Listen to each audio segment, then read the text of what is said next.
My sister told me I wasn't welcome at her engagement party 3 days before it happened.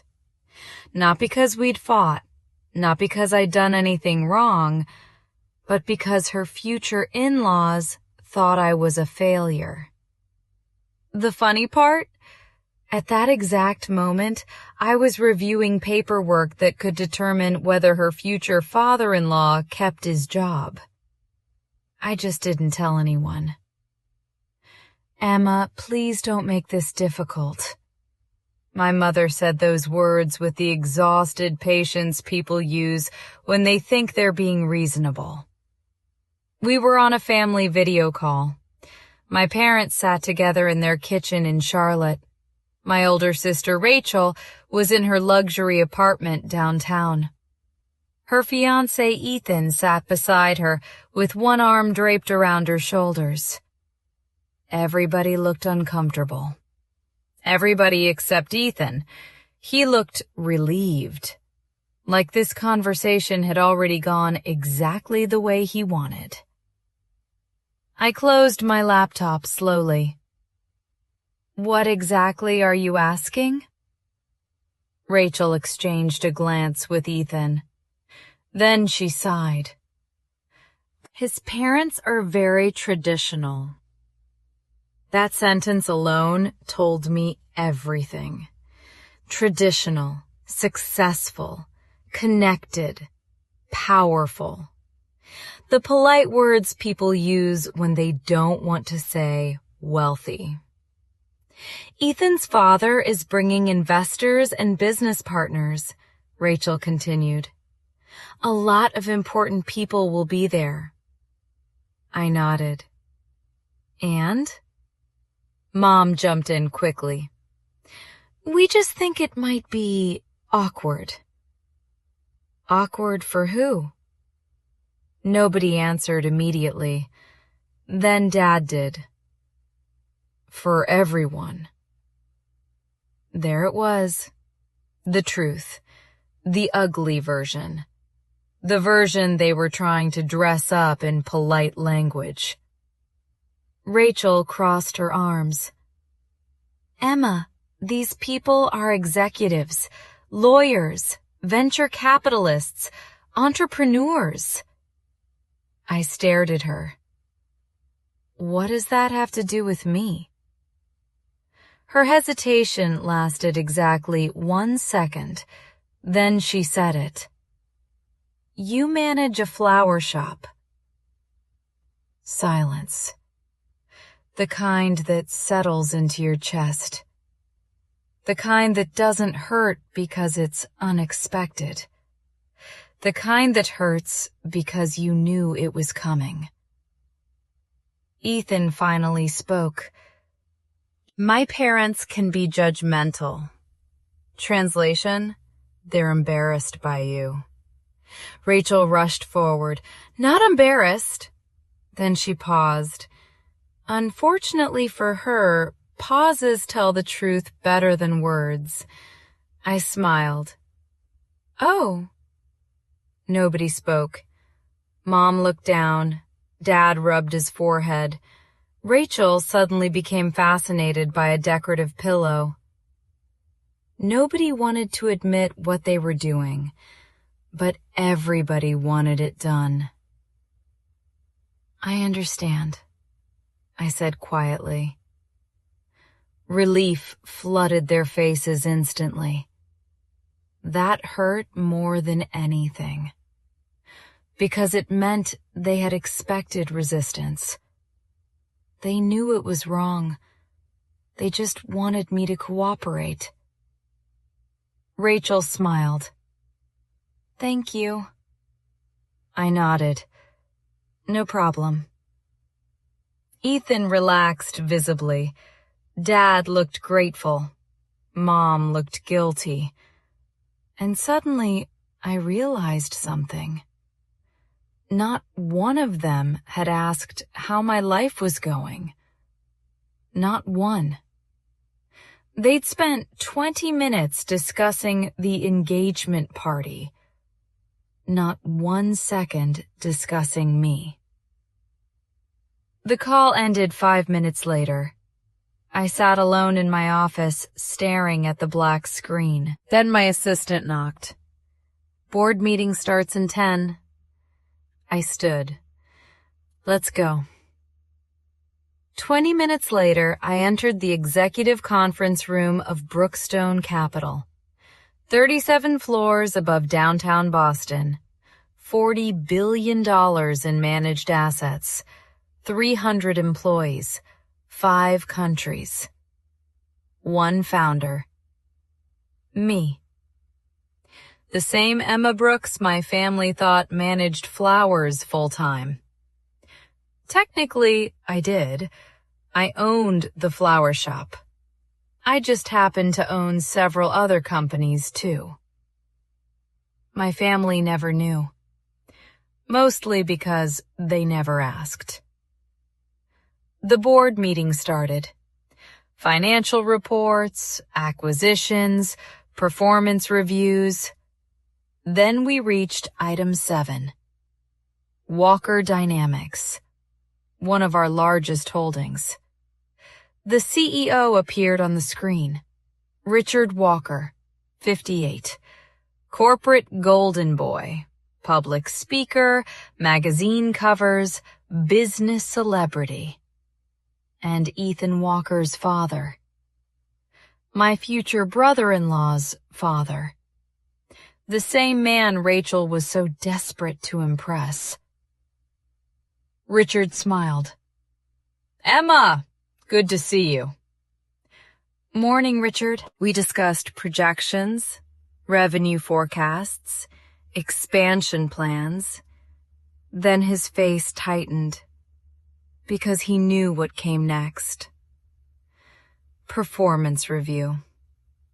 3 failed quarters, 2 delayed projects, 1 disastrous acquisition. Numbers don't care about reputation, and neither do I. The review lasted 40 minutes.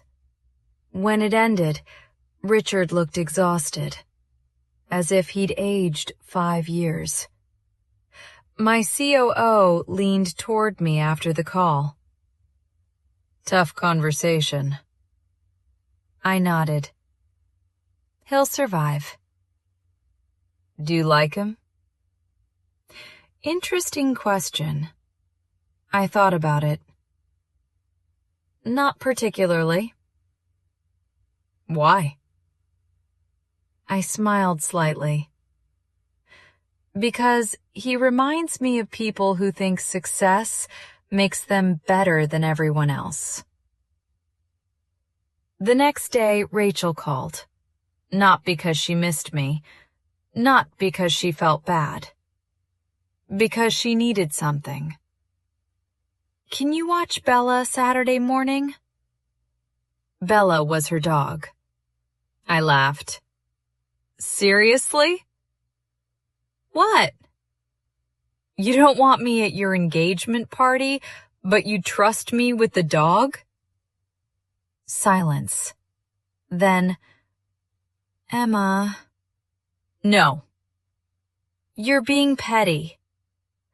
There it was, the universal language of people who hurt you and dislike the consequences. I hung up. Saturday arrived.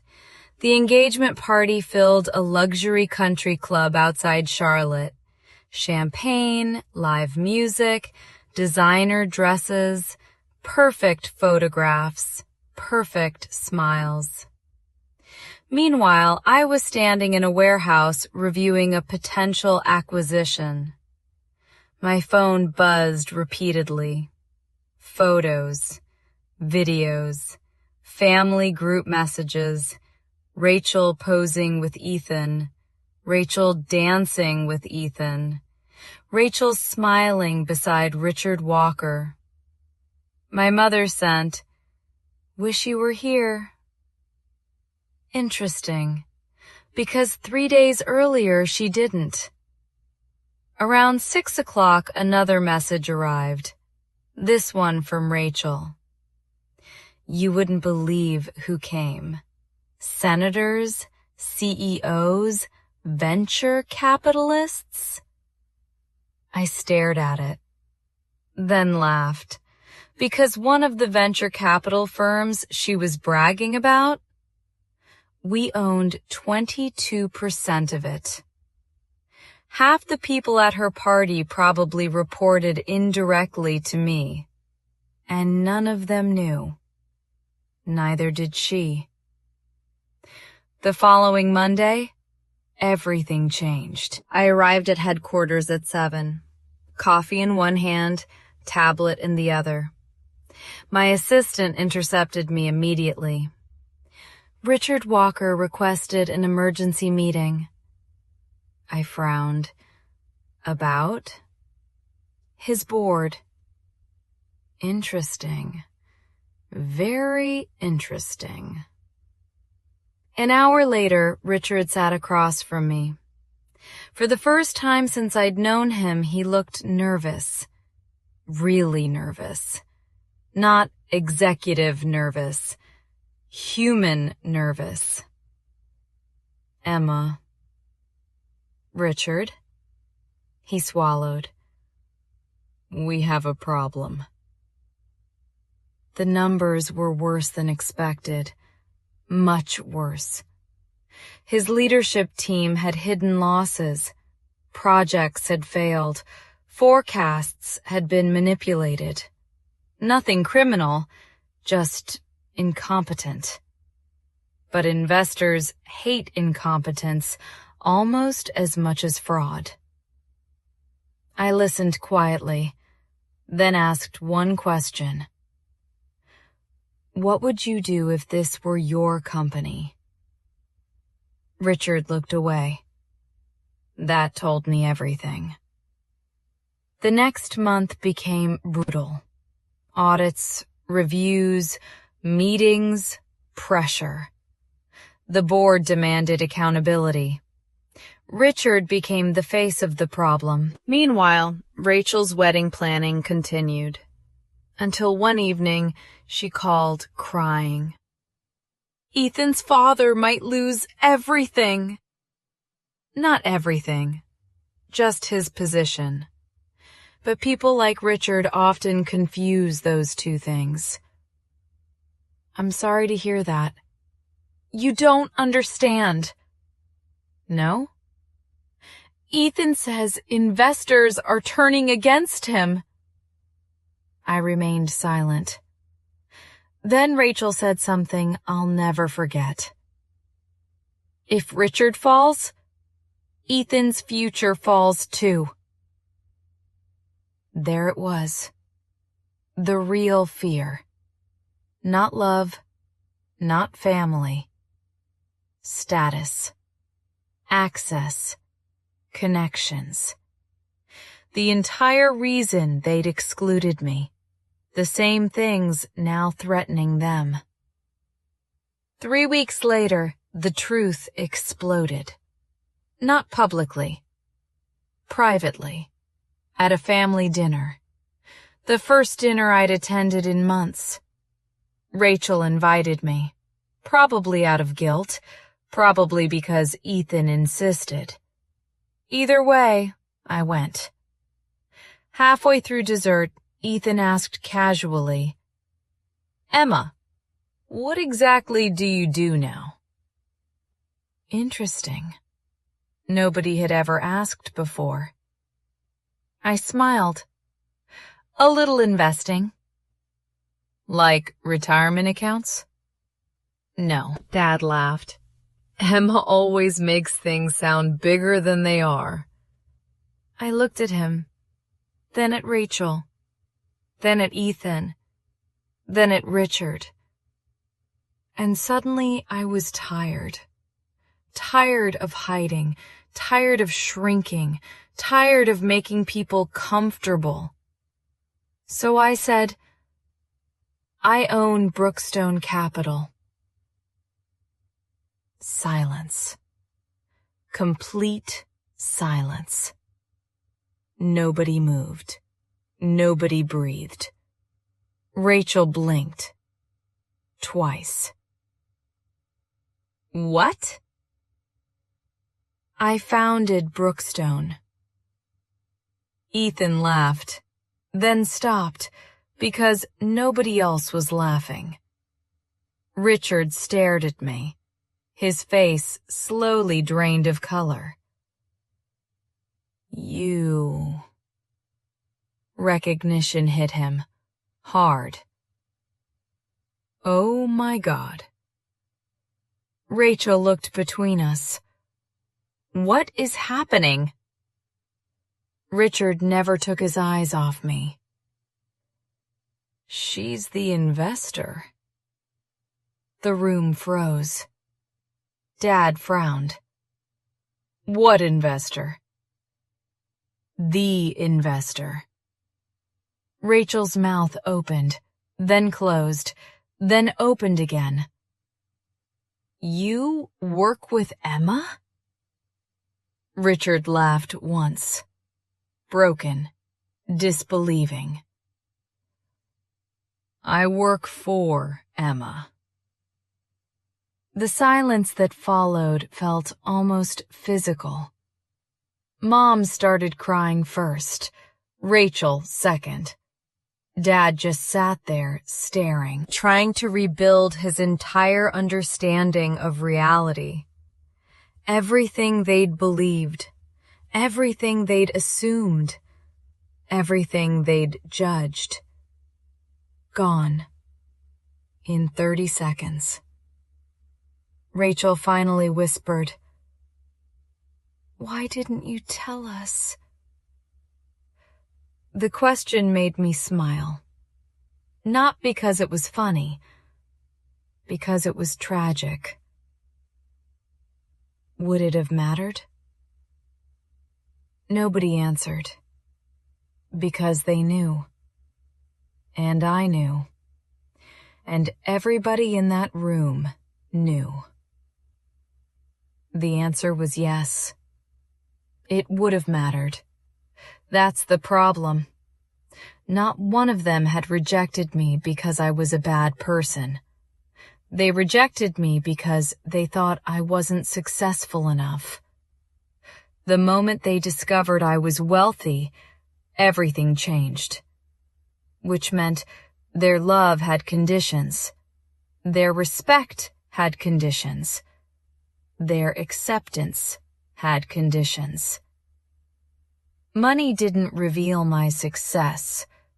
It revealed their priorities. A month later, Richard resigned. Not because of me, because of his decisions. Rachel postponed the wedding, not because of me, because she finally started questioning what she valued. Dad called every week. Mom, too. They wanted another chance. Maybe they deserved one. Maybe they didn't. I still haven't decided. Because forgiveness is complicated.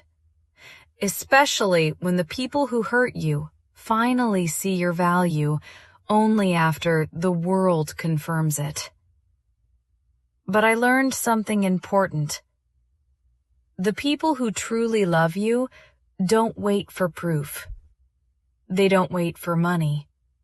They don't wait for titles. They don't wait for success. They see your worth long before everyone else does. And the people who need proof, they were never really looking at you in the first place. They were looking at what you could do for their reputation. And that's not love. It's marketing. The difference took me 29 years to understand. Now, I never forget it.